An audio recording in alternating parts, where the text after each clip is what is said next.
So this video lesson continues along with the idea of surface area, but this time particularly related to pyramids and cones. The last lesson we talked about prisms and cylinders, which were both related, so now we're talking about the relationship between pyramids and cones and how their surface areas are related. So the first thing I want to look at is a pyramid. And when we're looking at a pyramid, we need to remember that a pyramid can be named for the type of base that it has. So three common types of pyramids here. We have square pyramids, which are sort of the most familiar kind of pyramid over here on the left, where the base is a square, and as with every pyramid, from that base come edges that end up at the top vertex, which has a special name. This is called the apex. It is the vertex that is across the shape, directly opposite from the base. Over farther on the right, we have a pentagonal pyramid.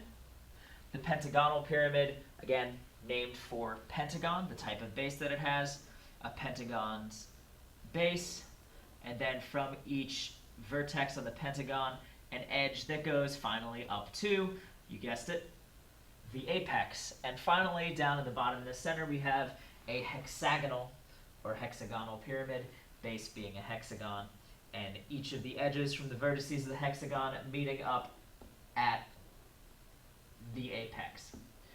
So I'm going to go ahead and turn the camera on here for a second. After I show you this graphic here, again, the important parts of the pyramid are the base, this bottom section here, and of course the apex, which is where all the edges from the different sides meet. So I'm going to go ahead now and turn on the camera so we can take a look at a square pyramid here and investigate what the idea is for surface area. So here we go, we have our square pyramid. You can see that the base is a square. From each vertex of the square, another edge extends up to where we have the apex. And each of the lateral faces, those faces that aren't bases, are made of triangles. Each of the triangles comes up and makes a point up at the apex as well. So the most obvious part is that clearly the area of the base is going to be a part of the surface area. In this case, it's a square, and that's easy for us to know. We know the area formula for a square, but now we got to look at how can we determine what the area of the lateral faces, the triangles that move up towards the apex are. Well, let's go ahead and look at one specifically. So we've now taken this one face and we moved it down here, so we can see that the base of this triangle is just the side of the square, or the side of whatever shape happens to be creating the base. And the height of this triangle, though difficult to see on this, is just this vertical distance from what is the apex vertex, because this vertex, again, forms part of the apex, and comes down straight down to the center of the base. So we have one, that is base times height. If we look at the next lateral face over, because this is a square, it has the same base and it has exactly the same height. Now this is because this pyramid, the apex is directly over the center and all of these triangles are the same. And if, in fact, we go ahead and extend all of the faces so that we have a true net for this pyramid, each of these bases represents a side of the square and each of the heights is the same. So it would be 1/2 base times height, 1/2 base times height, 1/2 base times height, 1/2 base times height. But luckily, we don't have to worry about it being that difficult to see, because we can just take the perimeter of this shape. As long as all of these heights are the same, we can just take the perimeter of the shape. So now I'm going to go ahead and turn the video off, and we're going to look at a diagram of that on the screen here. So the surface area is just the area of the base plus the area of the faces. And for our purposes, the area of the base in our example was a square. But now the area of the faces, we have to be careful. We can't just take the height from the apex down to the center on the base. We have to take the height along the side of the face. And this is what's called the slant height. The slant height is the height of the triangular faces of a pyramid. So the surface area is whatever the area of the base is, and because each of the lateral faces of a pyramid are a triangle, we can just add up their bases to get the perimeter and take the area of what would be a massive triangle there, 1/2 perimeter times L, which is the slant height. So let's go ahead and look at an example of this so that we can get through to the idea of area of a pyramid. Let's take a look at this. This is a regular pentagon. The area of this base is 43 square centimeters. So you can go ahead and use that, considering that the surface area is just the area of the base plus the area of the lateral faces. So we've been given here the area of the base. And now the area of the lateral faces, as we said, is just the perimeter times the slant height, all divided by 2. Because it's a triangle, and our area formula for triangles are 1/2 base times height. Each side of the base is 5 centimeters long. So taking all this information, go ahead and pause the video and see what you can do about finding the area of this particular pentagonal pyramid.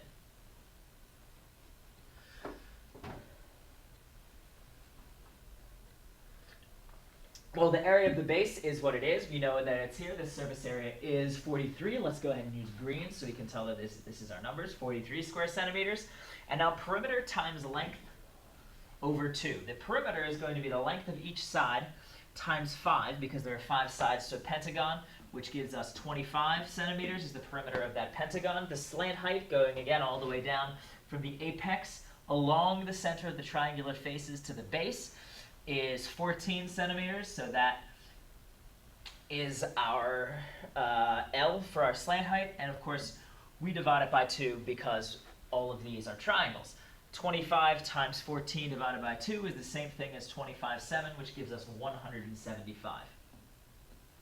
So our total surface area is just the sum of the base plus each of the faces. And in total, that gives us a total surface area of 218 square centimeters.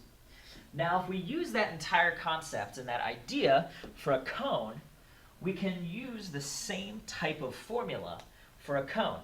Now again, I'm going to go ahead and start the video again so we can take a look just real quick at a cone. A cone is just a pyramid, or is the same as a pyramid with a circular base. This is the base. This is called the apex up top, so that we can see, in this case, it's directly over the center of our circular base. Remember that this does not count as a face because a face must be a polygon. And so comparing the square pyramid, which let me make sure that we've got all of this clicked here. Comparing the square pyramid to the cone, they look very similar, except one has polygons and is a polyhedron. The other is a cone and has this curved lateral surface. But it turns out that we can use the exact same style of surface area formula. Now, I'm not going to create a net for a cone because the net is actually not particularly helpful for us right now in understanding what the surface area is. But, as I turn off the video here to go back to the screen, the area of our base is pretty familiar. The area of our base is just a circle, and this area formula for a circle is this area is equal to pi r squared.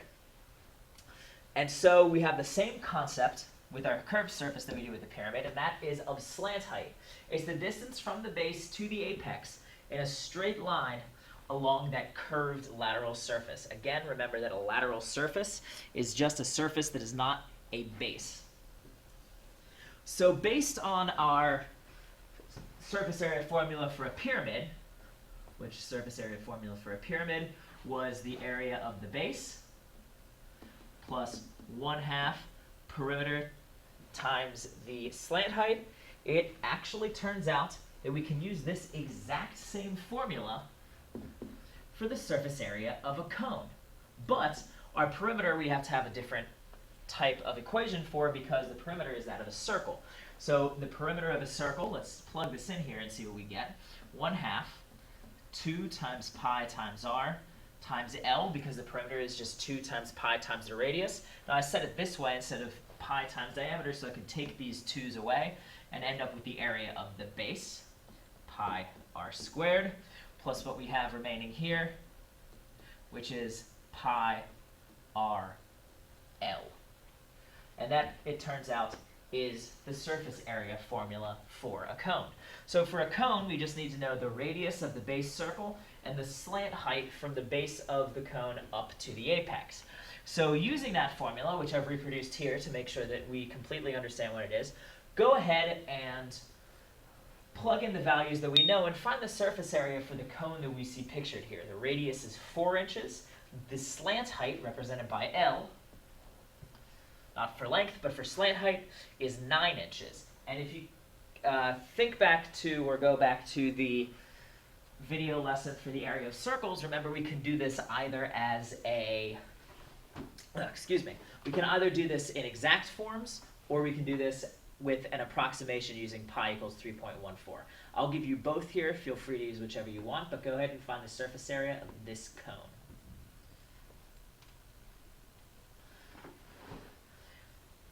So if we start with the base, which we'll say in green, pi r squared is pi times 4 squared, which is 16 pi. I'm going to leave it like this for right now.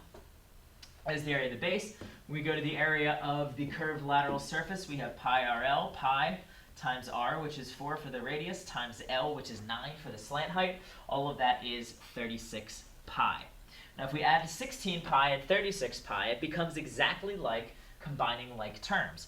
Pi just represents a specific number, so we can combine like terms as if pi was a variable. Pi remains as it is. 16 plus 36 is 52 pi. Now 52 pi, for those of you who used the approximations to find your area, is 163.28 inches squared. And I'll give you both of these sides here too. 16 pi is equal to 50.24, and 36 pi is equal to 113.04.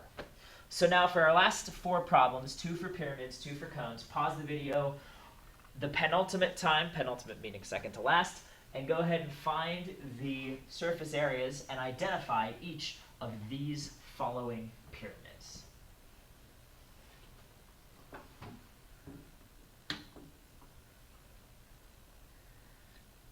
Well, for number 1, the fact that I only gave you a reading which says base side should indicate to you that this is a square pyramid, because otherwise I would have to give you base length and height. So the area of the square pyramid is just the side squared, which is 8 squared, which is 64.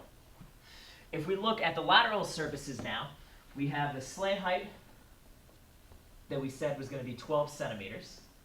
So the perimeter of this square is just 4 times the side, which is equal to 4 times 8, which is equal to 32. 32 is the perimeter times the slant height, all divided by 2. 32 times the slant height, which is 12. We have 32 times 12 all over 2, which simplifies to 32 times 6, which is 192. Now finally, we have to add 192 and 64 together to end up with our final surface area total of 256 square centimeters. Now looking at number 2, for this base, the base is a triangle. So in order to find the base of the triangle, I did not give you enough information here to solve the formula. So we'll just find the base of what we have right now, and we'll get back to it here in a second. My apologies, my mistake. So our base and height of our triangle is 1/2 times 6 times 9, because the base is 6 and the height is 9. That becomes 9 times 3 is 27 square inches, but you don't know the perimeter of the triangle yet. I'll give you the perimeter of the triangle now so that you can actually go back, pause the video again, and solve this problem. The perimeter of this triangle is going to be 18 inches. Go ahead, pause the video now, and see what you can do to solve the surface area of this triangular pyramid. So the perimeter is 18 multiplied by L, which is 9. 18 times 9 will give you an answer of 162. 162 divided by 2, because they're all triangles, is 81. Finally, 81 plus 27 is 108 square inches. Finally, for the cones, and you should have everything you need to solve for the cones here, the radiuses and the slant heights of these cones. Pause the video one last time and see what you can do.